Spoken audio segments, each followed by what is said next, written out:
What we're going to talk about today is a really interesting exercise that I find enhances dialogue around equity, access, diversity, and inclusion. And it's something that you can use with a wide variety of audiences. It's called the identity science exercise. So we're trying something new in this webinar format, where I'm going to actually take you through the exercise. We're going to do it together, but I want you to keep in mind what it might feel like for you to be the person that is running this exercise. So we're going to go through the exercise. I'm hoping that by doing that, you get to understand how this exercise might help you in terms of thinking about fostering teamwork, encouraging your volunteers to think critically, and then also creating a space and an opportunity to think about potential challenges and sensitive topics that might come up in the span of somebody volunteering with your organization, or the community that you are supporting and working alongside. Stay tuned at the end of the webinar after we participate live in the identity science exercise. We're going to talk about some actionable takeaways and some tips for conducting the workshop at your organization. So a little bit about me. Eli read my bio to you, but where did this come from? So Courtney and I have been talking about how do we talk about equity and volunteerism in a way that's helpful for you as leaders of volunteers. And I was telling her about an exercise that I've been doing as part of my work in the intersection of equity and volunteerism called the identity science exercise. And we talked a little bit about, what are the different challenges that volunteer engagement professionals face in facilitating equity conversations. I've been part of a project with CCVA and Arizona State University called the ADEVI Project, which stands for Assessing Diversity and Equity and Volunteer Involvement. It's funded through AmeriCorps. We'll be going into our third year of this research starting next week, actually. And the ADEVI research looks at leaders of volunteers. How diverse are we as a community of leaders of volunteers? What are the different identities that we have as leaders of volunteers? And then we also did some focus groups and talked to leaders of volunteers about how they're feeling about, how they are positioned in terms of being a broker of community and volunteers and their organizations. How do they feel positioned and empowered to do equity work? And what do they think about their organization's commitments to equity work? And what we heard overwhelmingly is that everybody wants to get engaged in this work, but people just weren't sure how to get started. They didn't feel they had the tools. Some people were feeling that they didn't have the confidence.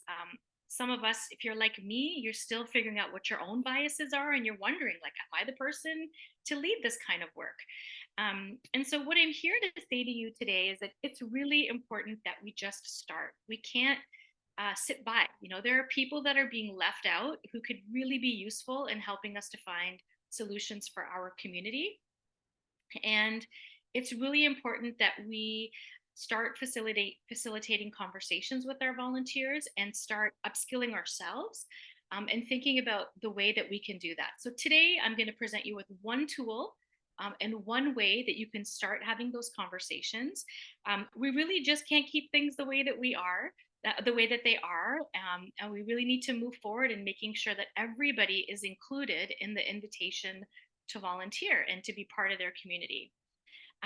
The other reason it's really important that it could be us that does this work, right? Not all of us work in organizations where there's somebody who works specifically on equity issues.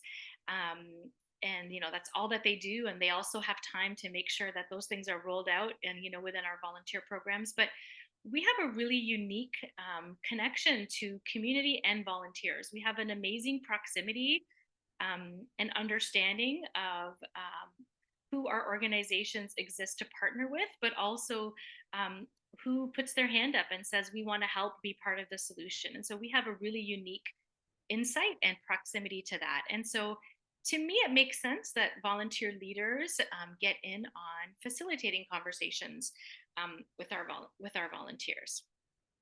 So what is the identity science exercise, and how can it support facilitation in equity conversations?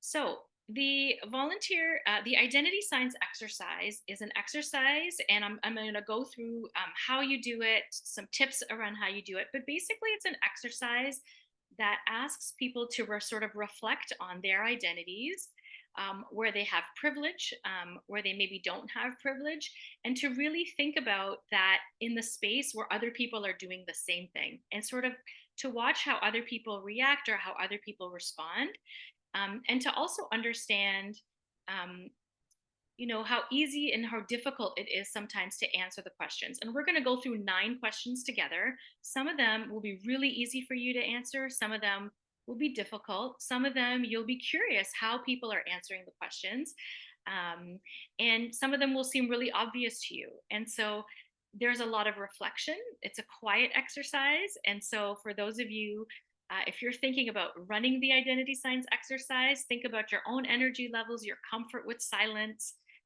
The exercise is not meant to be upbeat and fun. You don't need to blast music. You don't have to have snacks.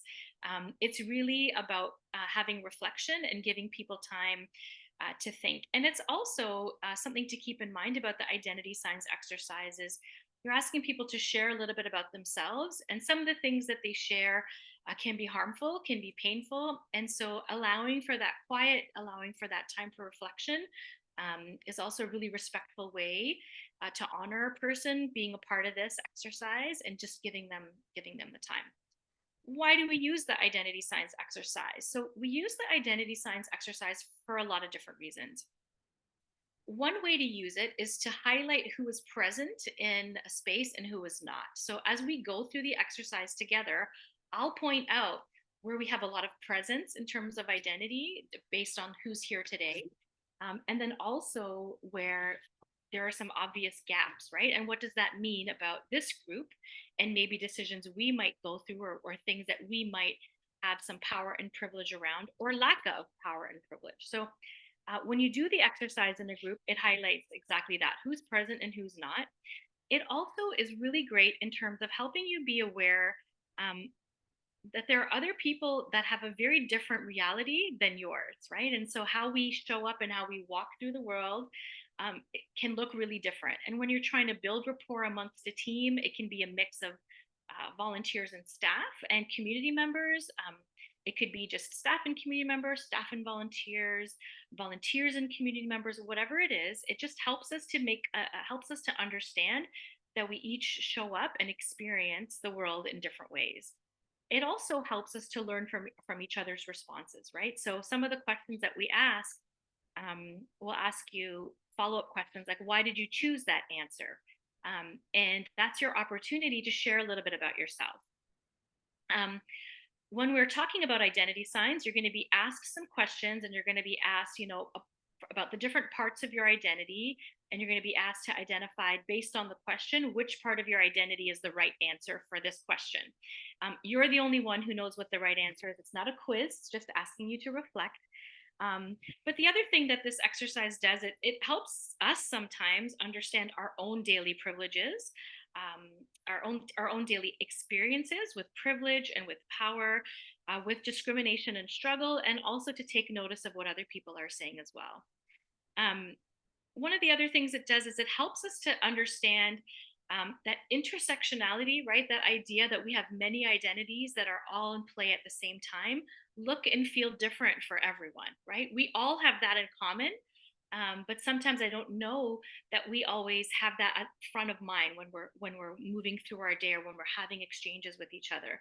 But we all have intersectional identities, and they look and feel different. So what I mean by that is, I am a South Asian, cisgendered woman, in a heteronormative partnership. I have 2 boys. Somebody could have all of those same identities as me, but it may look and feel really different for them, and how they show up in the world may look and feel really different, right? Their identity as a woman might be something where they feel really empowered by that, right? Or their identity as a woman may be something that has been a real struggle, right? So just because we have the same identities, it doesn't mean that they look and feel the same. And that's also something to really make sure that we understand, so that we don't make biases or judgments on people based on how they may look or feel the same or different from us, right?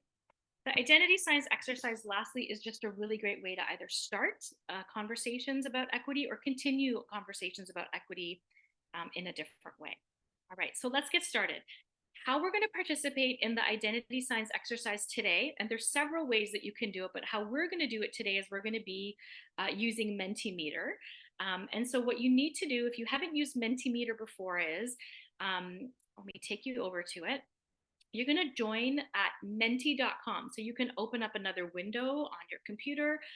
If you're like me, you might want to open up something like on your cell phone, and you're going to enter in menti.com, and you're going to use the code 82577208. And I have just like a random question up there right now.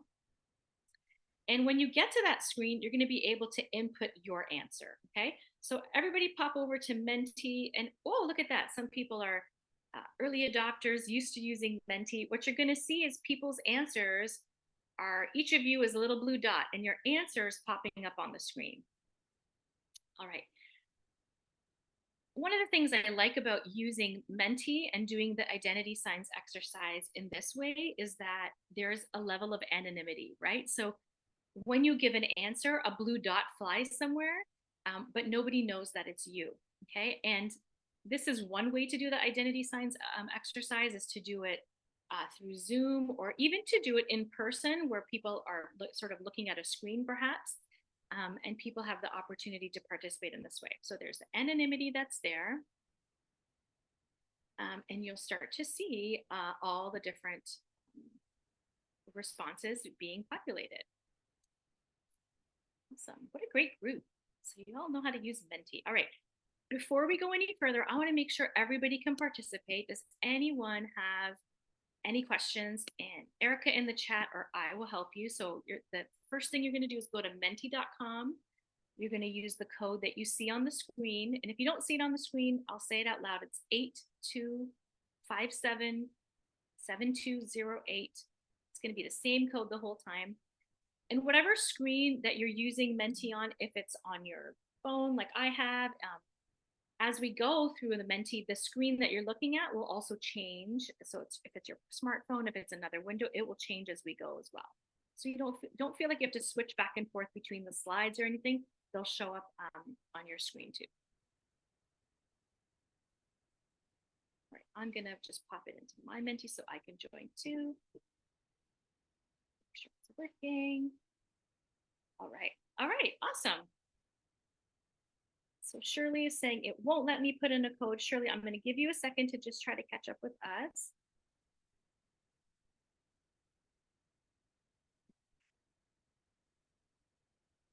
Maybe Eric can help you out in the chat box. All right, thanks for all the thumbs up, people.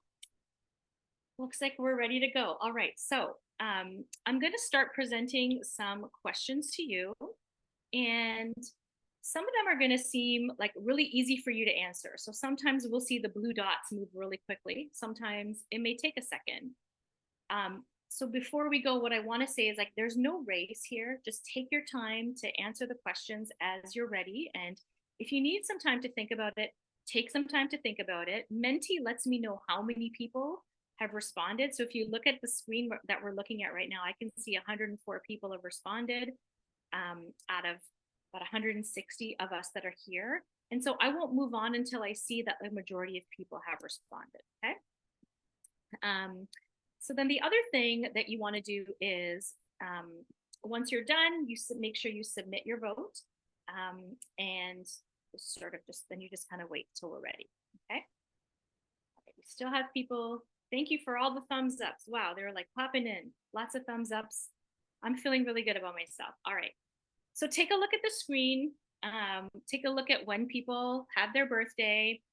If you're facilitating the identity science exercise, one of the things you need to be able to do is sort of take a look at where all the bubbles are going. I like picking this as a test question, the where were you born, as a test question for folks, just to get us started, because you kind of pretty much have an even span of where everything ends up going.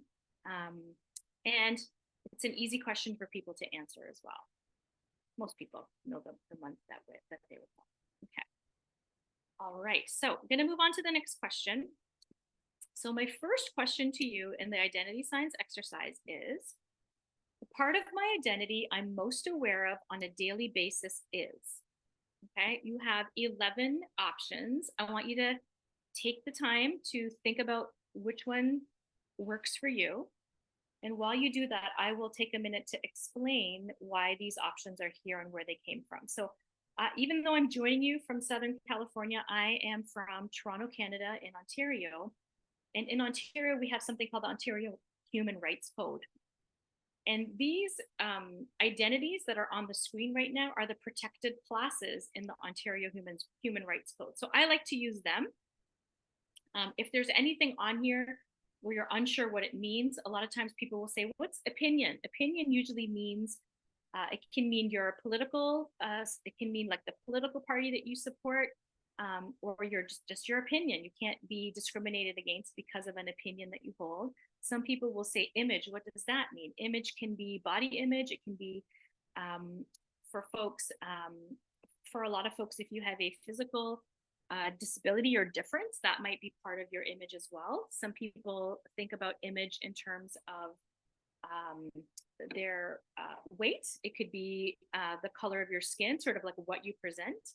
Um, any of those things can be image, and some of those things can also fit in other pieces as well. Okay, so that's where all of those come from. When you are facilitating this exercise, you can use these. Um, you can use these, but depending on the work that you do, right, and um, depending on the work that you do, the population that you work with, some of these may not be relevant, or some of you may want to add different things, right? Like um, you may work in sort of gender-based violence, for example, right? And there may be other parts of the identity that pop in there. Sometimes when I work with where I live in between two huge military bases. And so one of the identities that people like to add when we do the identity science exercise here is whether people have military service or are part of a military family. That's part of identity that's important out here.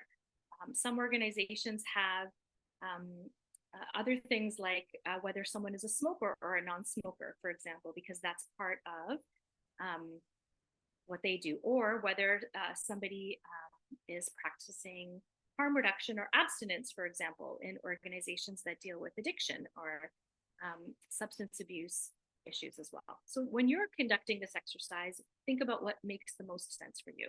Okay. All right. So now, as a facilitator, what I'm doing is I'm looking at where all the bubbles are going. I'm noticing also the speed at which people are able to respond. And the thing that I noticed is how quickly gender filled up and how quickly people were able to answer that question, right? So the part of my identity I'm most aware of on a daily basis is, and people would answer their different questions, right? And Mariko makes a really good point in the chat. They say, as someone who lives a very intersectional life in the maybe Southeast US is maybe what they mean by SEUS, it is nearly impossible to pick just one part of my identity. And Mariko, if you cannot pick something, it's okay. It's okay for you to just be part of the exercise and observe what else is going on as well. And just even to think about for yourself why it's difficult, and is it difficult for all of the questions? Is it just difficult for some? And having your own time to sort of self-reflect.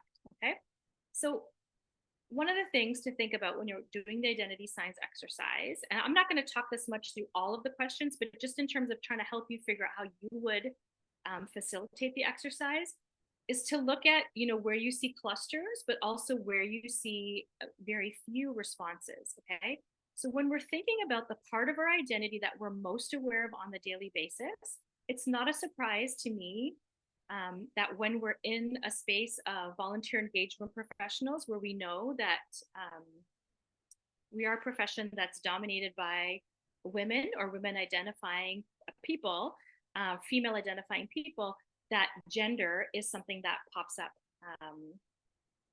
is one that's like most populated. That's usually how it goes when we do this in a volunteer engagement space. Okay.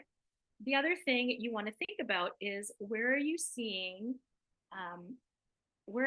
that there aren't a lot of spaces, right? And where you're seeing that there's not a lot of spaces, all that is a signal to you that perhaps in certain spots, so for example, ethnicity, you just might be curious about. You just might be curious about, like, why is it that ethnicity is not something that people are most aware of on a daily basis, right? Is that something that is forward facing that we can see about somebody, um, or not, right? Or is that just something that's not part of the top of mind for people, or not? All right, so let me pause for a second and just, I see that there are some questions in the chat.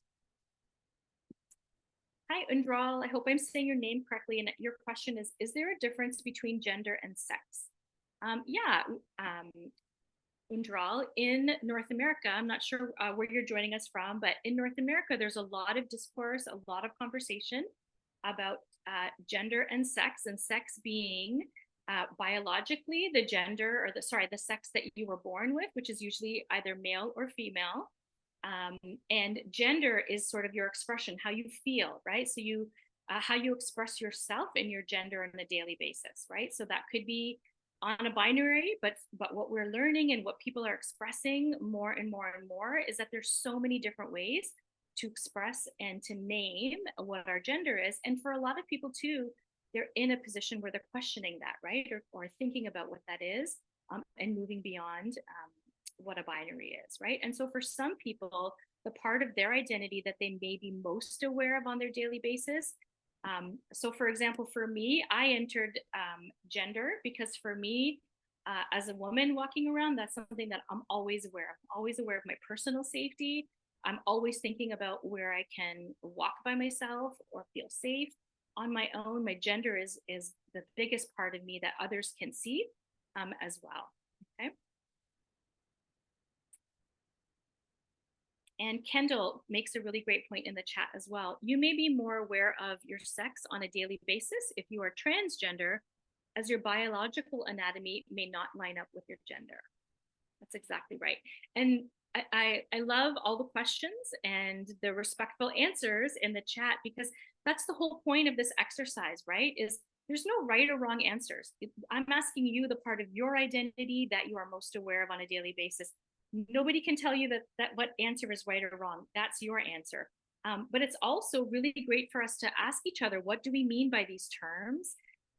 What are the differences? Because we all have different proximity and experience and understanding of these terms based on our own experience and based on the people that are in our lives. So Kendall and Jade and Erica, thanks for the really respectful answers that you've given in the chat. So let's keep going, okay? Our next question is, why did you pick your answer? So as a reminder, what I asked you was, let me go back, the part of my identity I'm most aware of on a daily basis, and give Menti a second to land here. Okay, that's what I asked you. One of the things you can do in the identity science exercise as many times as you want, depending on who the group is and how comfortable they are, is you can add a follow-up question. So I'm not going to do this for all of our questions, but for our next one, I'm going to ask, why did you pick your answer? Okay, so think about the answer that you gave. I shared mine with you that I picked gender. You don't have to say what your answer was and why you picked it, but just why did you pick your answer, okay? And just take a look at why people picked the part of their identity, why they answered that question in that way, okay? So take a minute on Menti to answer that question. So what's the part of your identity that you're most aware of on a daily basis, right? And you're going to see different things that pop up onto the screen, okay? And I will try to scroll through the screen here. I'm like, oh, did I just move my, 1 second, I didn't need to pause the screen here.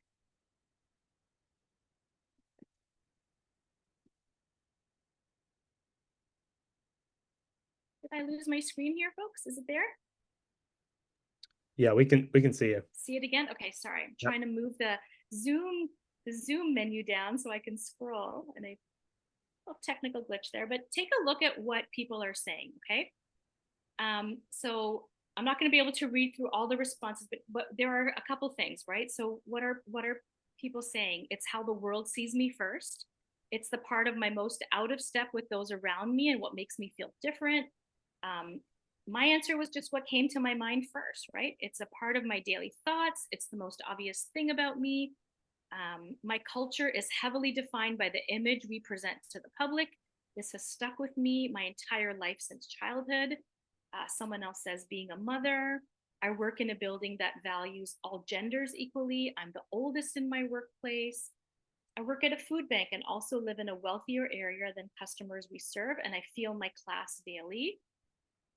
Such an introspective and self-reflective answer. My religious identity does not fit in with my work environment, so I'm very conscious of it, right? So that's the thing I'm most aware of on a daily basis. Um, I'm a reflection of the people that surround me. Another answer was it guides every decision I make. It's the first people think. It's the first thing people see without knowing who you are. Someone says it's the part of me most likely to be attacked if it shows in public, right? So think about some of the answers that are coming in here, and I really appreciate those of you who are sharing answers and really showing sort of some of your vulnerabilities, showing some of how some of these answers relate to your safety. For some of you, where your privilege shows, for some of you, where um, your lack of privilege shows as well, right? And that's why it's the part of your identity that you're most aware of on a daily basis, right? Um, Somebody else says, I notice that the older you are, that people tend to want to talk to the younger staff. It's the identity I'm always conscious about at work, in my personal life, and when I'm interacting with my neighbors. Someone says, because I'm an aged person. Um, Someone says, I picked mental/physical ability because I am on the spectrum. So every day I am overthinking social interactions, wondering if I overshared, undershared, etc. It is exhausting. Yeah. Um, a couple other examples around gender and age as well. Someone says a lack of choice in my daily life. For example, I can't afford a car, live life around transit options, right? So it gives you a sense of what people's identities are and what they've thought about. And people share a little bit about themselves as well. So one of the things I want to really say about the identity signs exercise is depending on how you set it up, right? And the type of environment that you pick, where you create a little bit of psychological safety. I try to do that just by being myself, sharing a little bit about like why I would answer something, right? And how, um, what's important to me and why I would pick my answer. I feel safe doing that, right? That's something that you might not feel safe doing, and you need to gauge that as well. But what you'll find is that people will then also share a little bit about themselves. And what I also find is that people want to share about themselves. They want to share with you the different parts of who they are, what that means to them, and the implications it has, and also how our reactions to them have made an implication on their lives as well. Okay. Um, I'm not able to go through all of the answers here, but what I want to share with you is that when you use Menti at the end of it, when you close out your presentation, Menti gives you all of your answers, right? And you're able to then put that into a PDF along with your slides and share it with everybody. So Court is going to do that. I'll be sending her all of the answers that we come up with and that we see. And I encourage you after today, when you get those handouts from Court, I think she's going to send them to you on Monday or Tuesday next week, is to read through the different answers that are there to understand who you were on the webinar with today, and what they might have been thinking and might have been feeling, just to build your own competence around doing this exercise and the things that might come up. But also just to be sort of respectful and acknowledge the different identities that were present today. Okay, let's move on to our next question. All right, so back to Menti. The part of my identity I am least aware of on a daily basis is, okay? So the part of my identity I'm least aware of on a daily basis is.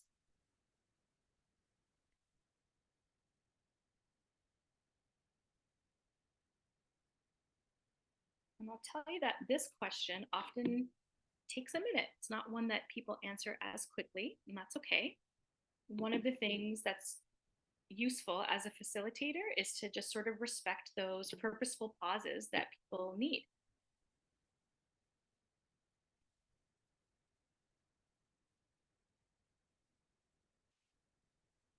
And so after you finish answering, just take a look at where you see the clusters, okay? Where do you see people's clusters?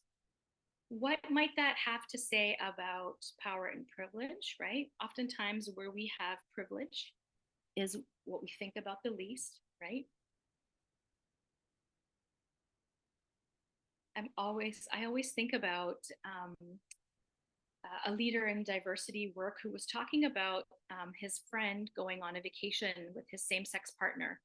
And they were trying to plan where they could go on vacation. And his partner said, you know, privilege is the part of your identity that you don't have to think about. And for me, when I go on vacation, who I love, right, and my sexual orientation is something I have to be hyper aware of, because there are places where that's valued and welcomed, and there are places where holding my partner's hand in public it can really have an effect on my safety, just how I feel, and um, just how safe I might be, how protected I might be. And so sometimes this question helps us think about, where do we have privilege, right? Sometimes our privilege is in the places where we're least aware. So sometimes our answers here are in the areas where we're least aware because we have the most privilege in those areas. Okay. So take a look at what you see on the screen and just observe, right? Just think about what you answered. Think about what other people might have answered, and just observe where there are those clusters and observe where there are a little bit of those gaps. Okay. All right. So next question, and we're gonna do this one more time. The why did you pick your answer? But we're not gonna do it for every question. But again, why did you pick your answer? The part of your identity that you are least aware of on a daily basis. Why did you pick the answer that you picked?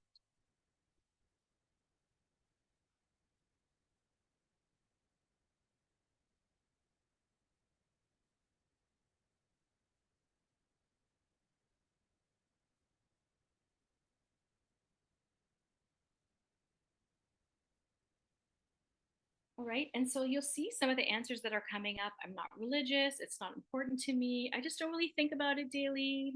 Opinion isn't visible like the other options. It's not a big part of how I identify anymore, because it has rarely or never been pointed out to me. Someone says, because the world is built for able bodied people. A couple other answers we have here, some more things around religion, not being religious, and not being something that you see. Somebody else said, my race is in the majority where I live. It's not a big part of my daily life. Someone says, I really had to think because most of these do come up regularly in my life, considering my work and the climate of the world. Yeah, absolutely. Someone said, it's the safest one for me to navigate. So the safest part of my identity to navigate. Someone says, I don't really identify as having an ethnicity. Yep. So I can see why that might have been your answer. I picked religion because I'm not part of any religion. I don't feel that opinion is part of my identity. Okay. So awesome. So we see a lot of things like, I don't think about it. I know a little bit about it. I often assume everyone's brain functions like mine does. There's a lot of privileged answers here, but then there's also a little bit here about things that are visible or things that are invisible. This is a really important question to ask, and I'm going to go back. I'm going to go back to this. The part of my identity I'm least aware of on a daily basis is, if we were in a room full of people, right, and we were trying to make a decision where, for example, religion had a really big part to play, right, or ethnicity had a really big part to play, or physical and mental ability had a really big part to play, I would say that the wrong people are in the room making that decision, right? If religion or ethnicity or physical and mental ability are the parts of our identity as a whole that we're the least aware of on a daily basis, and I'm making like just a general assumption. Obviously, I don't know all of you, but just thinking about this, we might not be the best people to make those decisions, right? And we see that play out all the time, right? We see that play out all the time around who are decision makers in a room, right? And the decisions that they make and where there's a lack of voice, right? Because of who wasn't in the room. And so sometimes the beauty of the identity science exercise is that it highlights to us who's not in the room, right? That could be what's happening here. I'm not saying it is because it's a quick exercise, but it's something to think about. Okay. So next question. The part of my identity that was the most emphasized in my family growing up is, okay, The part of my identity that was the most emphasized in my family growing up is, and family is whatever family is to you, and growing up is whatever growing up is to you. Sometimes I feel like I'm still growing up, right? But just take a look at where things end up. And one of the things that's so interesting to me is that religion is always one of those things that was the least, is the identity that people think about the least, but then it almost always shows up as well about being the part of someone's identity that was most emphasized in their family growing up. Same with physical and mental ability.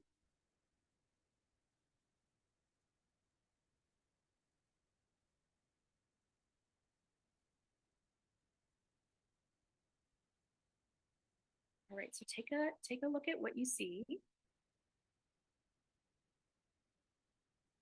Okay. And then I want you to look at age and sexual orientation, which have 0 right now. That doesn't mean that they're not represented in this room, but I just want you to notice, right, that sexual orientation and age for a lot of people is not what was most emphasized in their family growing up, right? And what does that mean about our attitudes towards age and aging, right? In my family, I grew up in a multi-generational family, so I almost always had a grandparent living with me up until my 20s.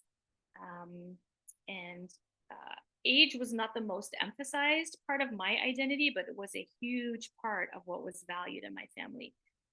And for some of you, because you had to pick one, that might not have been one that you picked, but it's just interesting to see what parts of us are not emphasized growing up. Maybe age is not emphasized because we're thinking about youth and the earlier part of our life.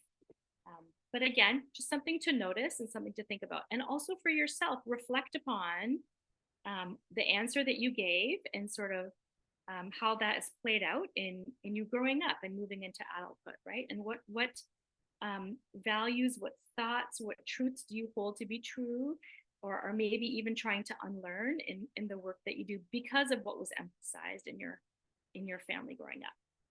Okay. All right. Next question.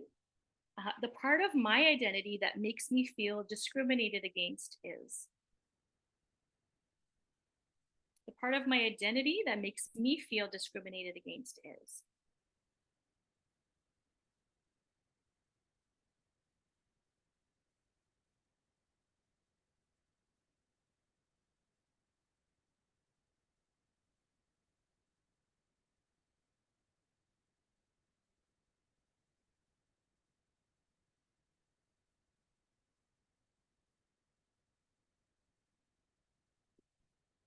So as someone who facilitates the identity science exercise a lot, this is one of those slides where sometimes, depending on who's in the room, it's so quick for people to answer.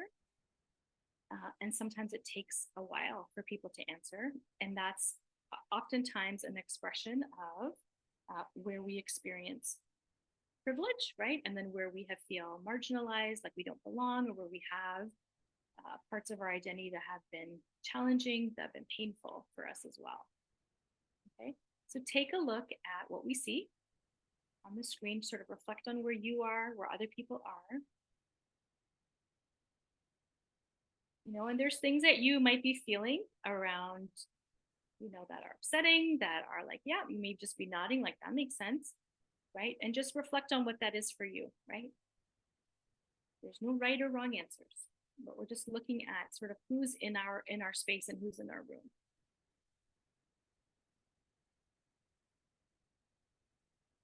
Okay, I'm going to move on to the next one. So the next question is, the part of my identity that provides the most privilege is. The part of my identity that provides the most privilege is.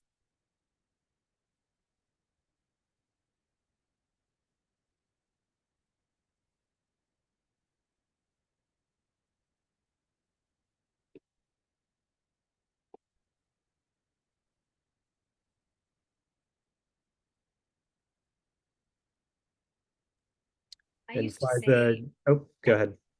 go ahead, Eli, yeah. Was just going to say we've got a question in the chat from Undral asking that the questions for this exercise might be different in non-multicultural countries. Curious on your thoughts on that. Yeah, and Undral, I'm not sure if you heard me at the beginning of the exercise. These questions and um, these questions are just part of the original identity science exercise that is based in a North American context. The answers are based on the protected classes as part of the Ontario Human Rights Code.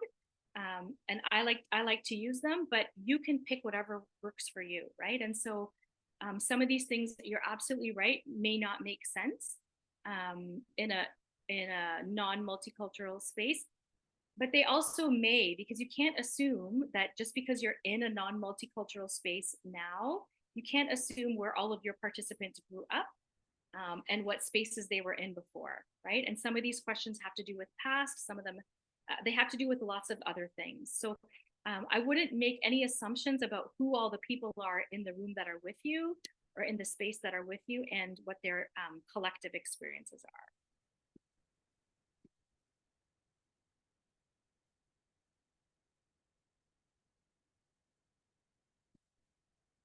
Eli, I'm for some reason I'm not able to see the chat, but are there any other questions that came up? No, just some great comments, but no other questions. Okay, awesome. All right, so take a look at where in our room specifically the part of my identity that provides the most privilege is. Okay. All right. Next question. Um, the part of my identity that is most misunderstood by others is. The part of my identity that is most misunderstood by others is.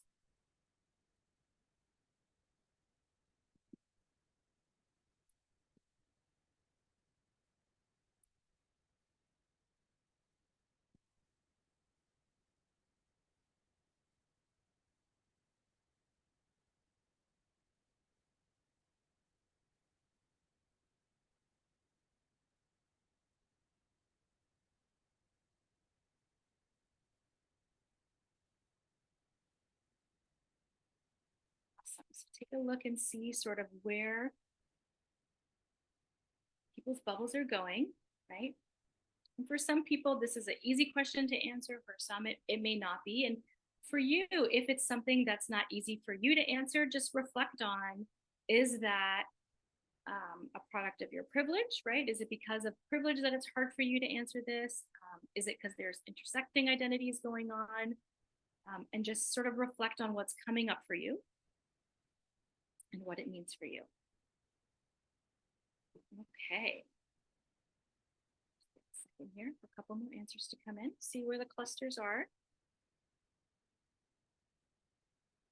Okay, next slide.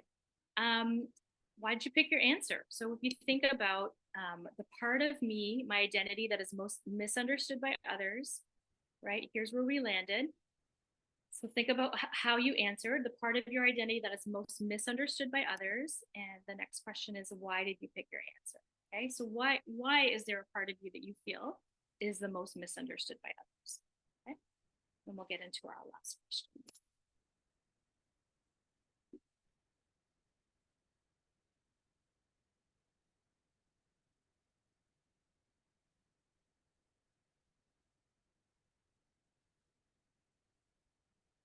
So we've got media propaganda. I'm non-binary. Enough said. Yep.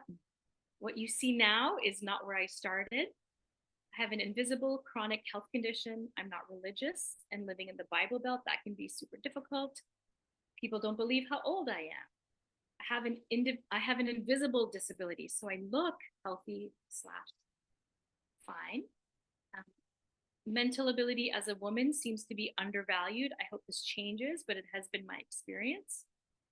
People make assumptions based on my last name because it does not exist on a binary. There's immediate judgment from many people when revealing this part of my identity. Someone says, I don't follow the societal trend of labeling. People don't understand it, and I always find myself having to explain it over and over. A couple more comments about invisible disabilities. Unwillingness of others to listen to other points of view. Yep. Because people think that all people of faith believe in the same way on all items. People judge you first on how you look. assumptions about where I came from. Nobody knows what I know. People make assumptions and don't know abilities that you can't see. So much misinformation out there muddying the waters.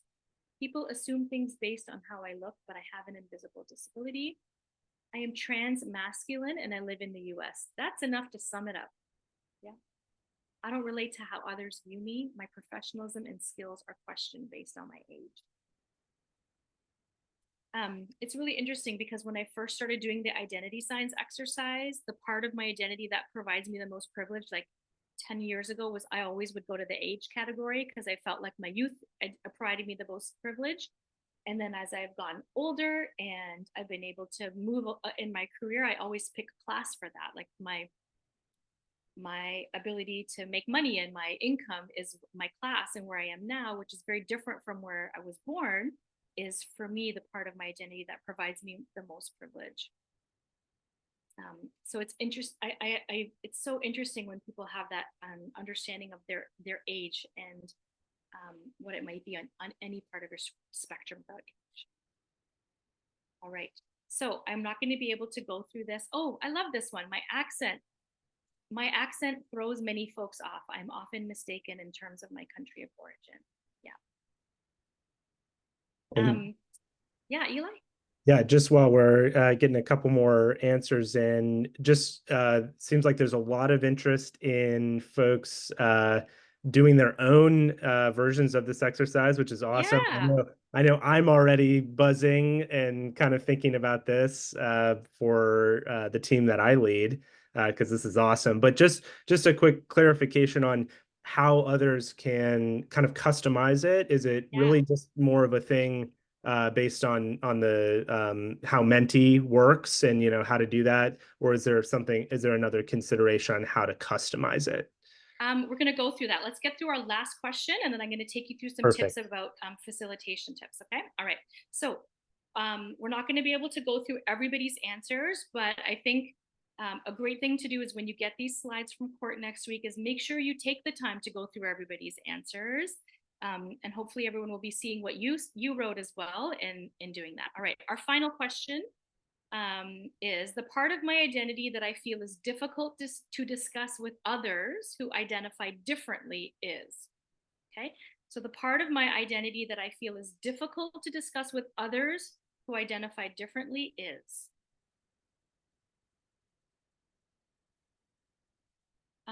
There's another question that I didn't put down here, and our next slide is going to actually give you all the questions that we did. One of the questions I didn't do just for time is the part of my identity that I wish I knew more about. That's always also an interesting question to ask and is a possibility, but we'll go through some tips on how to do this exercise next. Okay. So the part of my identity that I feel is difficult to discuss with others who identify differently is. Oh, every time I click on the chat, it moves my screen. Let's see if I can see the chat. I will just rely on Eli and Erica to tell me if there's anything in the chat.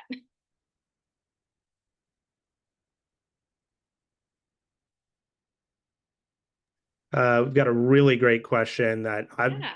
I've been thinking about from Megan. How do you facilitate this for a much smaller group and still have people feel safe to answer these questions? Yeah, good question. Um, let's take ourselves through to how to do this exercise. All right, so these are the questions that we just went through in Menti. There's one question here that we didn't use, which was the part of my identity that I wish I knew more about, which is another one you can add. You can add any questions that you want to add. So how to customize it for yourself is the audience that you're going to do this with the best, and so there may be questions in here that you want to take out, right? There may be questions that you want to add, and that's totally up to you. So you don't need a license to do the identity signs exercise. There is no actual like training you can go through to do it, which is why we're doing this webinar today. But you should feel as though you can customize it in any way that you want to. Okay. So how do you prepare yourself for the identity signs exercise? So the first thing you're going to do is you're going to decide what choices your group is going to have ahead of time. We used the protected classes in the Ontario Human Rights Code today. But depending on your organization's mission, the community, the issues that you face in your work, you might want to pull out other dimensions of diversity, right? So you'll remember I said things like, where I live, for example, whether your relation to or your involvement with or your proximity to being in military service or not is important here. So that might be something that you do.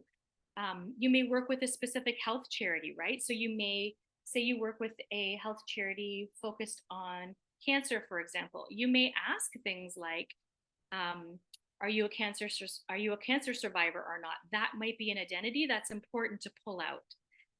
And only you will know which are the ones that work for you. And I've just sort of given you a jumping off point that you can start with. Okay. The second thing you want to think about is whether or not you want to involve a co-facilitator. So when I'm doing identity signs over Menti, I feel really safe, mostly because I can't see all of your faces, right? Um, and because we're doing it in a really short amount of time, identity signs, you want to give yourself at least an hour to an hour and a half to do it. We're trying to squeeze it all in under an hour. But sometimes when you ask those follow-up questions about why did you pick your answers, sometimes in people being truthful, they may say something that triggers you. And it can be offensive just because it's what their truth is, but it's not necessarily an answer that is meant to offend. It's what their experience is, right? So I remember doing the identity signs exercise in person. And somebody had mentioned, I grew up in a family that was really racist, right? And so oftentimes at the dinner table, there were jokes, right? There were things that were said and there were jokes, and they told one of the jokes and they said it with shame, right? But they were trying to give us a feeling, an example of what that was like for them. The joke triggered me. It wasn't meant to offend me. The person was just sharing what theirs was. But my co-facilitator and I had already determined a way to signal to each other when we were triggered. And for me, it's just that I put my right hand over my heart, and my co-facilitator knows that I need them to step in because I'm not going to be able to move it along. And as soon as I put my hand down, then they know that I'm okay, right? So I've been doing this for a while and I've developed a level of comfort with it. But depending on who you are, your identities, how safe you feel, even just not even about your identities, but just in terms of like public speaking and training and getting up in front of a room full of people, sometimes having a co-facilitator that's somebody that you can trust can really help you in preparing yourself to do this exercise and to do it in a way that feels safe for you. The other thing that you want to do is decide if you want to conduct it in person or online. Okay. Doing this exercise in person takes the anonymity away. It requires a high level of trust. So it's not an exercise that I would do in person where there's a low level of trust because that anonymity is not there. But you can do it in person with people, like if they're not remote, they can still do it in person using their phones or a device where they get to pick things, but people still can't see them. But if you're doing it in person, the way that you can do it is you can have your identities all around the room and people can go and walk to and stand with their identities. That's actually how I learned the identity signs exercise. We would just walk to the different places. And if anyone had a mobility issue, they were given like a little whiteboard and they could write their answer and hold it up. Okay. Sometimes even seeing physically people walk and merge and convene in one area can be a really powerful image as well. And so you can do it either way. Doing it online requires that people have a device that they can use to participate, and people need to be able to see the screen. What's really cool though is that the choices are coming up in real time, right? And the data gets collected and can be shared afterwards. When you're doing stuff in person, unless you're recording everything and people are going to go back and watch a video of it, it's a lot harder to collect that data and in real time and share it afterwards. Okay. When you are finished with the identity signs exercise or while you're doing it, there's different things that you can do to encourage conversation and reflection. So those purposeful pauses and giving people time to respond is really important, right? Silence is also data, right? So there are 160 people, or there were 160 people on the webinar. There's about 140 now, but we averaged about 110 responses, right? So for each answer, there were people who weren't participating, and that I was always aware of, maybe because they didn't want to, maybe because they weren't able to with the technology that they have. Whatever it is fine. Whatever that answer is fine, but that's also data, right? And sometimes we learn in those quiet moments after a question is asked, how quickly people can answer, how much time they need to reflect on it, and it can tell us a little bit about the audience that we're in. You can do follow-up questions to any of the identity signs exercises. So for example, why did you pick your answer? You can ask polls like, was this an easy choice for you to make? You can have those facilitated conversations in person, or you can use a tool like Menti that allows you to ask like yes or no questions or multiple choice questions, for example. And then you want to encourage people as the answers are coming in to note where are there clusters and where aren't there clusters, right? And what does that mean in terms of who is and isn't in the room? And in terms of decisions that need to be made, right? So oftentimes with groups of leadership, when or groups of staff, when they're doing this with a large group of people, they note who is and isn't in the room and what that means in terms of, what right do we have to make certain decisions on behalf of certain identities if those are not showing up in the room. Okay, so those are other things to think of as well. So I want you to feel empowered to do the identity signs exercise on your own. I want you to also remember that it takes a level of comfort to be able to do it. And so practice it, right? So you're going to have this recording, you're going to have the handouts next week from court that show you how to ask the questions. You can anticipate a little bit what some of the responses would be if you were to do it in an environment with the audience that we have today. You might want to try doing it the first time with a facilitator. The first thing I think that you need to do is just get really comfortable with what your choices mean, what your own identities are, what your own triggers might be, and prepare yourself for how you would do an exercise. I want you to also feel free at any time. My door is open. And so if you want to talk through how you might do the identity signs exercise, I'm also a resource for you. And you can always follow up with me after today's webinar. Court will give you my LinkedIn so that you can connect with me there. And I can help you walk through how you might organize it, what you might do, and understand that it has limitations, right? So it's not an exercise you're going to do with a room of 5 people. You do need a minimum number of people to do it so people aren't outing themselves or feeling like they have to give an answer that's not true to themselves. For their own safety, right? Or so that they don't out themselves or up parts of their identity, right? So that's something to think about as well. But what I really want to say is that, we can't not do anything. We can't say that equity is important in volunteer engagement, but then not be willing to take a step and try something. So this is one tool that you could try if it works for your context. And if it's not, then hopefully it's given you some food for thought in terms of how to start conversations around identity, power, privilege, what we feel safe around sharing with ourselves, who is and who isn't in the room, and the parts of our identity that we want to think more deeply about, and also about the people that are in spaces with us, staff, volunteers, and community, what they might be thinking, feeling, and going through, right? And how does that build our empathy and understanding of a great volunteer experience for them? All right, so Eli, let me turn it back to you to say goodbye. Fantastic. Thanks, Faiza. That was really incredible. I know I'm immediately taking some things away that I want to apply day to day. So, and thank you for everybody that joined us and for your time and for being willing to do what is some hard work in thinking about this and applying it. We're all leaders. Everyone on this call is a leader in some way, and this is incredible information to apply to your leadership capacity with volunteers at your organization, in your personal life, etc.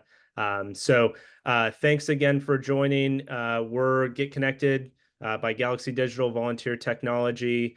We are here to help volunteer leaders like you. Come reach out to us, come talk to us, learn about what we're up to. We are passionate about providing technology tools to help you do your job and make your life easier. And Erica here, she is our chatter in chief. She just wants to chat with you. Come chat with her. She's great. We chat all the time. So I encourage you to reach out, come to our website, galaxydigital.com. Learn about what we're doing today and what our plans are for the future. It's pretty exciting.